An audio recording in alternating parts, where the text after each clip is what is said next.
I'm Chimwemwe Mangazi with Business Time on Times. It is a magazine program where we bring you business and economic news stories making headlines. Insuring and saving with Old Mutual means growing crops, growing jobs, growing a future. Creating mutual futures, your money invested for the good of all. In the program today, accountants challenged to be proactive in aiding the Malawi 2063. Also in the program, capitalization boom on the Malawi Stock Exchange. We have these and other stories. Stay tuned.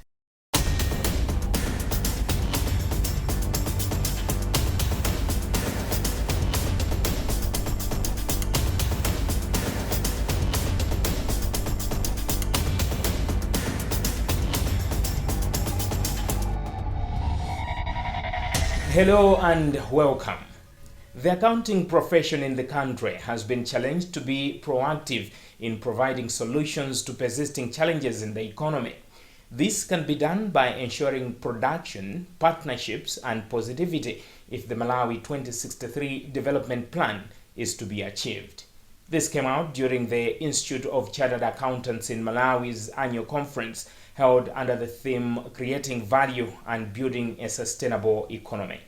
More in this report. National Planning Commission Director General, who was also the guest of honor at the event, Thomas Muntali, said there's need to balance shares between the productive sectors and social sectors, a function better managed by the profession. He emphasized the need for effective partnerships to maximize the contribution that ICOM can make to the realization of the Malawi 2063 aspirations, such as constant and effective engagement with the government. A take-home for them is really that you see the theme that they've put forward, creating value and building a sustainable economy towards Malawi 2063, will require each one of us to take our part. And the accountants will play a very critical role, because if you're looking at what I shared as the 3 Ps, we are looking at productivity and along with making sure that there's a lot of partnerships and positivity. These are the people that are the technical guys. They know the nitty-gritties of how we can go about investing in the economy, how we can put together public sector reforms around the finance management, around the fiscal incentives that can attract and retain investors here. Even when you're talking about the various sectors in the economy that we need to invest, they require bankable investment projects. These are the people that have got the technical know-how. So even if you're talking about the country going into developmental state where they have to move in where market failures are existing, how do we make sure that we create the Malawi Development Corporation, the mining companies, special purpose vehicles that are fit for purpose? A lot more times you've seen commentators in the economy saying we should diversify the economy, we need to generate forex, but how? So the accountants have got that technical know-how. So it was an encouragement to them that we are relying on them a lot so that we form partnerships with government to be strong allies as we move forward, because government is making every effort, but it cannot do it alone. We need, or they've done it. We've seen accountants starting off big firms, and I was giving examples there. So if they're able to do it at the firm level, at the national level, they can also do it, because collectively we can achieve a lot. I think the point I was making is that sometimes when you look at the economy, like the case of having forex shortage, I did mention that key to it is productivity and production. If you don't produce, you not get the forex. But at the same time, as you're moving towards making sure that you get that forex, you have to make reforms that will make sure that the forex that is obtained is sustained and is kept in the country, so that you reduce the disparity between what you find in the parallel market, the informal market, and what is in the formal market. You want to make sure that all the forex goes into the formal sector. In that case, you might at some point have to let the currency go, let it free, don't devalue, because devalue means you have to devalue so many times. And every time you devalue, those in the parallel market will also change. But if you let it free, it means at the same time, the currency might tumble for a while, but once it settles off, it has settled for good. But for you to do that, there will be some inflation pressures, and that has got some strong connotations in the economy. That's why I said board decisions have to be made, because that can also trigger political ramifications, where the masses would be like, look, this is too much inflation. But if you stay the costs and implement those reforms as a package, you'll find that over time these things will settle and the people will come back and thank you for having done that reform agenda.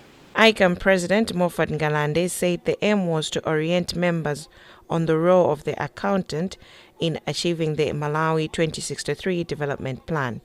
He said an accountant is the custodian and advisor on resource allocation and performance of the organization, and therefore should be on the driving seat when it comes to economic growth. Every year we have various resolutions that are made, and those resolutions are shared with our members so that they can implement them.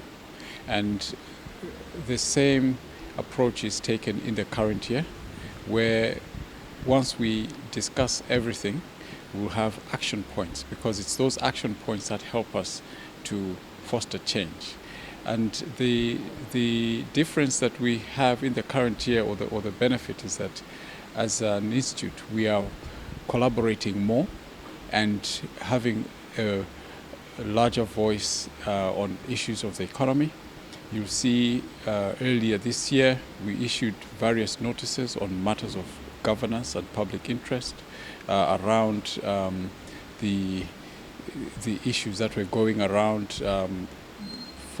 For example, the arrest of the Director General of the ACB, and also the qualifications of the Auditor General, and a few other things around how the economy should be regulated, and compliance for all accountants to be registered with the issue. So we are collaborating more, and we are showing more interest into the affairs of the economy and the profession at large. So we will continue with that and continue to engage various stakeholders so that we can work together to strengthen not just the economy, the profession and the nation at large. What we want to do is to see what is the role of the accountant.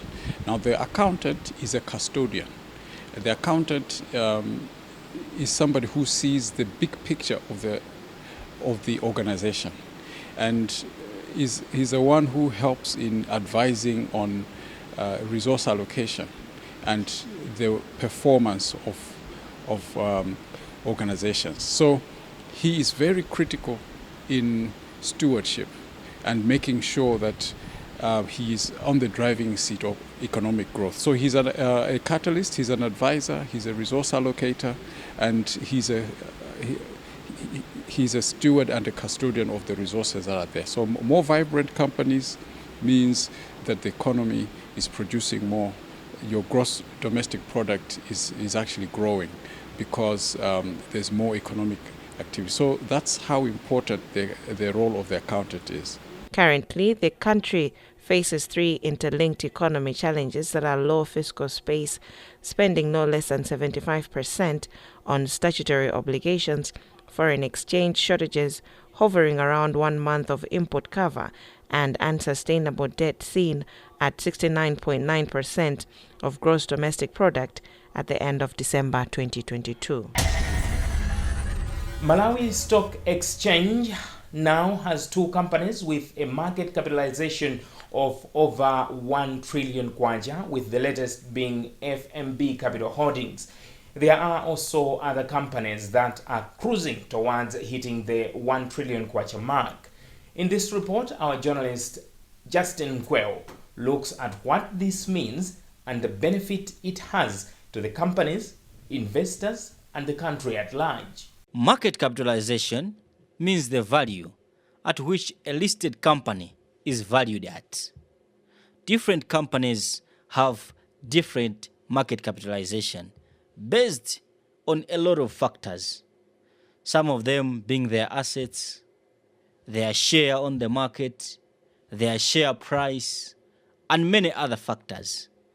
For example, Malawi Stock Exchange has 16 counters of companies, with the banking sector commanding the majority. Out of them, 2 companies have now hit the 1 trillion mark in market capitalization. These companies are Airtel Malawi, which now is at 1.1 trillion kwacha, and FMB Capital Holdings, which is at 1 trillion kwacha. But there are other companies as well with their market capitalizations. For example, Blantyre Hotels Limited is at 8 billion kwacha, while National Bank of Malawi is the third company with highest market capitalization at 981 billion kwacha. TNM is at 300 billion kwacha, while Ilovo is at 800 billion kwacha, and Nico Holdings is at 349 billion kwacha. These are just examples of how companies are valued at the Malawi Stock Exchange. Of late, the market has seen companies racing towards hitting the 1 trillion kwacha mark. As earlier indicated, it was Airtel in May which started hitting the 1 trillion kwacha mark. Then, FMB Capital Holdings, which has hit the 1 trillion kwacha mark, the third one racing towards the same, and it has just been overtaken by FMB Capital Holdings, is National Bank, which, as earlier said, is at 981 billion kwacha. But what does market capitalization entail in terms of the strength of the company? We engaged a market analyst, Bond Mtembezeka, who explains. When you look at market capitalization of any listed company, you're looking at the market value of that company. So how do you determine that market value? So you're looking at the price and the total number of shares outstanding. So basically, market capitalization is just the product of the price, the present market price, and the total number of shares in issue. So if, for example, the share price is at 2 kwacha, current market price, and the total number of shares in issue are at 10, that means the market capitalization of the company is 20. Yes, so basically that's it. You look at the value of the share price by the total number of shares in issue. Well, yes, it does. So first of all, market cap, like I said earlier, really rises by 2 or 3 things. One, either the share price has gone up, or the total number of shares outstanding have gone up, or a combination of both. So you can have market cap increasing by both the increase in the share price and the total number of shares in issue. But in this case, in this scenario, what has happened is that the share price of First Capital Bank has increased, holding the number of shares in issue constant. So it's been pushed by the rise in the share price. Yeah. Companies are listed on the market for reasons, and government had put laws to regulate the listing of companies and sometimes even to force them to list on the local stock market for a reason. One of them is financial inclusion, that when one has money, they can invest in any company that they want. For now, as earlier indicated, the Malawi Stock Exchange has 16 counters, and one can invest in any of the counters, so long as they have the money. For example, the highest share price right now is with Standard Bank at 2,650 kwacha, 1 tambala per share. Then is Press Corporation PCL, which is at 2,507 kwacha per share. Then there comes National Bank of Malawi, which is at 2,101 kwacha, 3 tambala per share. And then the list goes on and on and on down to Blantyre Hotels, BHL, which has the lowest share price on the market at 10 kwacha, 6 tambala per share. But if one invests their money, say 1 million kwacha, on the Malawi Stock Exchange in any of the companies, then what does it mean when they say the market capitalization has increased? Does it mean anything to the investor? Does it mean anything to the company itself? And what does it mean to the economy? Financial inclusion is a drive that the Reserve Bank of Malawi is trying to push, so that at least a good population of the country is lifted out of poverty. And when companies on Malawi Stock Exchange keep on appreciating in market capitalization, market analysts believe that is the right path towards the realization of financial inclusion. And there is hope that the market and its counters will continue performing better, because the market's chief operating officer, Kelin Kanyangala, said in an interview that even though market dynamics remain mixed, most companies are poised to continue having increased market capitalization because there are a lot of people investing on the market, which in return increases the share price of the counters and the market capitalization appreciates. This is Business Time on Times. We'll be right back. Ku Malawi timanena kuti chuma chili mu nthaka, ndipo izi ndi zoona. Zonse zimayambira pa Nazare pano. Timafuna kuti mtedza wa makademiya wa ku Malawi uzidziwika kuti ndi wabwino koposa. Tikakolola kwambiri timalembanso ntchito anthu ambiri. Ndimakhala onyadira kukhala nawo otenga mbali mu zimenezi. Old Mutual is investing for the long term from the ground up. We call this creating mutual futures.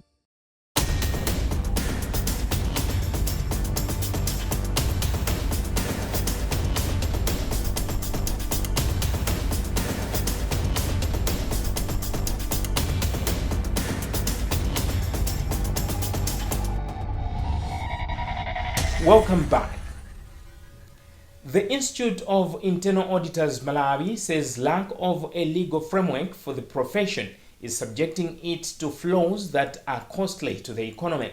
The Institute's immediate past president, Dickson Chisambira, said this on the sidelines of the institution's annual lecture conference recently.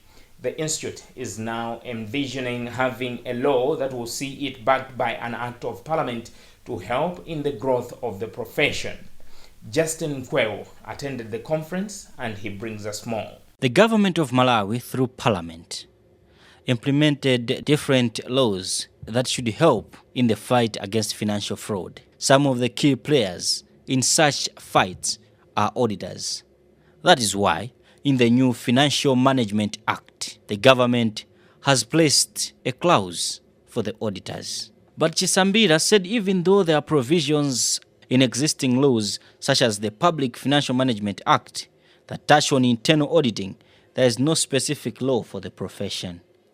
He added that if put in place, the legal framework will also help to improve professionalism among its membership because they will be exercising powers in line with the law. Yeah, that's a very good question. The registration that I was referring to is a law for the internal audit professionals to regulate the internal auditors. You know, currently in Malawi, there's no such law that is regulating internal auditors. So each and every person is just practicing as internal auditor, and you have seen the result, whereby there are only a few internal auditors who are members of the institute, but others they are just working as internal auditors, but we don't know whether they are really providing internal audit services. You have mentioned about the Public Finance Management Act. That's a law for managing public resources. We are very, very grateful to the government of Malawi. The new act that was passed to replace the Public Finance Management Act 2003 has incorporated the internal auditing, but for the public sector. Should be under sections 17 to 20. That's a very good development. So that part will regulate the internal audit in the public sector. But the piece of legislation that I was referring to is that can regulate the entire profession in Malawi. And that I think will be another good thing that we expect from the government. What we have observed as a profession is that internal auditors in a lot of organizations, they are not properly pressed. I think you agree with me even when you are reading newspapers, on the radio, on adverts. When there's an advert, for instance, you will see that the headship of internal audit is placed at a very low position, and then you expect that that organization has to perform. Then the question is, how can that internal auditor discuss strategic issues? So what we have seen basically is that maybe some organizations don't have really a very good idea about internal audit. And as a profession, we try all the time to make sure that we engage them, either on one-to-one basis or during these forums or through you as members of the media. That's why I appealed in my speech to the organizations to take heed of our advice, as well also I appeal to you members of the media to assist us to pass the message to our stakeholders. Yeah, those are, I think, the views from a lot of stakeholders as well as the guest of honor, and it's good to hear that. I think as a profession, we always take positively such kind of sentiments. From our perspective, especially for our members, I can guarantee that confidentiality is at the center of internal audit. And we expect that any internal auditor has to maintain all the information that has been acquired in a confidential manner. Because look here is an organization that has trusted you with all the information so that it gets advice. So if you misuse that information, it means you have breached the code of what? Internal auditing. And when that happens, as an institute, we subject those members to a disciplinary hearing. But you should also be aware that here in Malawi, it's just maybe a quarter of practicing internal auditors who are members of the institute. So that can also happen to organizations whose officers are not the actual members of the institute. But of course, the damage goes to the profession as a whole. That's why we always appeal to say organizations, please make sure that your internal auditors are members of the Institute of Internal Auditors. Yeah, that's a very good appeal from the guest of honor. And this is also what I indicated in my speech, to say that the risks that the world is facing now, they are not the usual risks. They just happen, just like today. You find that there's a keyword, strategic risk happening. That's why we have said that the effective internal audit functions, they are supposed to be agile. Agile in terms of, it's like a flexibility, okay, in terms of responding to issues. So this element of dynamism is at the core of the modern internal auditor. But it's only organizations that have employed the qualified internal auditors, they have properly placed their internal audit functions, that can enjoy this benefit. Otherwise, those that are living in the past thinking that internal auditors are there just to do watching, they lose out. They can't benefit from this agility, dynamism, and in the end they will say, no, our internal audit is not assisting us. But it's not the internal audit, but it's the way they have instituted their internal audit in the organizations. Guest of honor at the event was High Court Judge Zwone Ntaba, who said Malawi has some of the best laws, and what is needed is to firstly utilize such laws to the fullest. What I would say is, yes, there are some areas we could improve, but I always believe that Malawi has very robust legal systems that are necessary for the work that every person does, including internal audit. If you look at whether it's Public Finance Management, Public Audit Act, all those particular acts are very robust in the work, in the way they legislate for things to happen. So for me, it is to use what is existing as that is good and only fix the areas that are problematic. I think the issue is you also have to ensure that you must invest in security.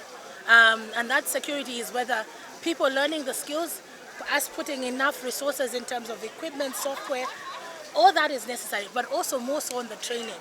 You cannot invest if you do not equip the people that are doing the work. And that means investing in their capacity building. What I was saying was, if you look at the concept of ensuring good governance, public trust, and ensuring that our resources are well managed, internal auditors are the ones that are going to identify risks, identify where fraud has happened, and if we're going to develop, we need resources to be present and available for that particular work to be done. Now, in the era of evolving technology, what would be your advice to the internal auditors? Adapt. You must adapt. You must use the technologies to actually help you with the work that you're doing. They will help you to identify the risks, but they also help you to manage the work that we're currently doing. Nowadays, everything is digital. Whether you talk about accounting, whether you talk about managing finances, managing people, it's all digital. And if internal auditors do not embrace the digital space, then their work will become very complicated. IIAM is a professional body for internal auditors in Malawi with membership of over 400 individuals across sectors. With that item, we've come to the end of today's edition of Business Time. It is a magazine program where we bring you major business and economic news stories making headlines in the country. On behalf of the entire production team, I am Chimwemwe Mangazi. But always remember, if it doesn't make money, it doesn't make sense.